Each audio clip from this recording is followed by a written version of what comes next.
नाज़रीन, रियासत भर में जारी जूनियर डॉक्टर्स की हड़ताल मुसलसल जारी है और हुकूमत की जानिब से इनके मसाइल के हल के सिलसिले में कोई पेशरफ नजर नहीं आई। जबकि रियासत के सरकारी दवाखाना बिलखुसूस शहर हैदराबाद के गांधी हॉस्पिटल में कई खिदमात के बाइकाट के नतीजे में मरीजों को शदीद दुश्वारियों का सामना करना पड़ रहा है।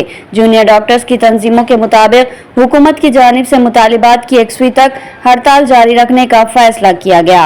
आज जंगम MLA राजेश्वर रेड्डी और राकेश रेड्डी ने गांधी हॉस्पिटल पर जारी हड़ताली कैंप पहुंचकर इन तलबा से और तंजीम के जिम्मेदार मोतीलाल से इजहार यगानगत की, जिस पर पुलिस ने आकर MLA राजेश्वर रेड्डी और हड़ताल में मौजूद तलबा को गिरफ्तार कर लिया और चंद्रायन गुट्टा पुलिस स्टेशन मुंतकिल कर दिया। जिस पर जनगम MLA राजेश्वर रेड्डी ने कहा कि तलबा के मसाइल पर आवाज उठाने वाले अफराद पर इस तरह की कार्रवाई करने पर उन्होंने रियासती हुकूमत पर नाराजगी जाहिर की और कहा कि ये तलबा पिछले कई दिन से भूखे प्यासे अपने मसाइल की 1वीं के लिए जद्दोजहद कर रहे हैं, लेकिन इनसे ना तो किसी ओहदेदार ने बात करने की कोशिश की और ना ही इन मसाइल पर रियासती हुकूमत ने कोई दिलचस्पी का इजहार किया, जो कि बहुत ही अफसोसनाक बात है। उन्होंने मीडिया के जरिए दिगर और भी तफसीलात बताई।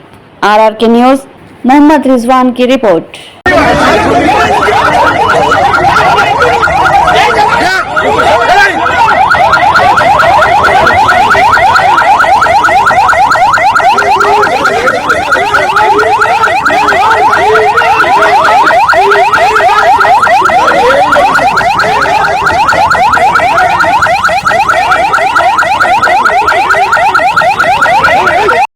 ఆమరణ నిరాహార దీక్ష చేస్తున్నాడు। గాంధీ హాస్పిటల్లో చావు బతుకుల మధ్య ఉంటే పోయి కలుద్దాము పరామర్శిద్దామని చెప్పేసి అంటే అకారణంగా ఏమి చెప్పకుండా నేను నాతో పాటు ఉన్న అనేక మంది విద్యార్థి నాయకుల్ని మరియు విద్యార్థుల్ని నిరుద్యోగులందరినీ కూడా ఈ ప్రభుత్వం అరెస్ట్ చేసింది। ఎందుకు అరెస్ట్ చేస్తున్నారు? ఏమన్నా ఇబ్బందులు పెట్టినామా లేక నిరాహార దీక్ష ఇక్కడేమన్నా మిగతా చోట రోడ్డుకి ఇబ్బంది పెట్టినామంటే ఏమీ లేదు। నిరాహార దీక్ష చేస్తున్న విద్యార్థి నాయకుని పరామర్శించడం ఎట్లా తప్పైతో ఈ ప్రభుత్వానికే తెలియాలి। ఆ విద్యార్థి నాయకుడు ఏమని అడిగిండు? గతంలో కాంగ్రెస్ పార్టీ నాయకులు అనేకం చెప్పారు, ప్రభుత్వం రాగానే మేము ఖచ్చితంగా నిరుద్యోగుల యొక్క కోరిక తీర్చే విధంగా ఒక పట్టిక క్యాలెండర్ జాబ్ క్యాలెండర్ ఇస్తామన్నారు, దయచేసి ఇవ్వండి అని చెప్పేసి 6 నెలలుగా కోరుతున్నాడు। 7వ నెలలో నిరాహార దీక్ష చేస్తున్నాడు।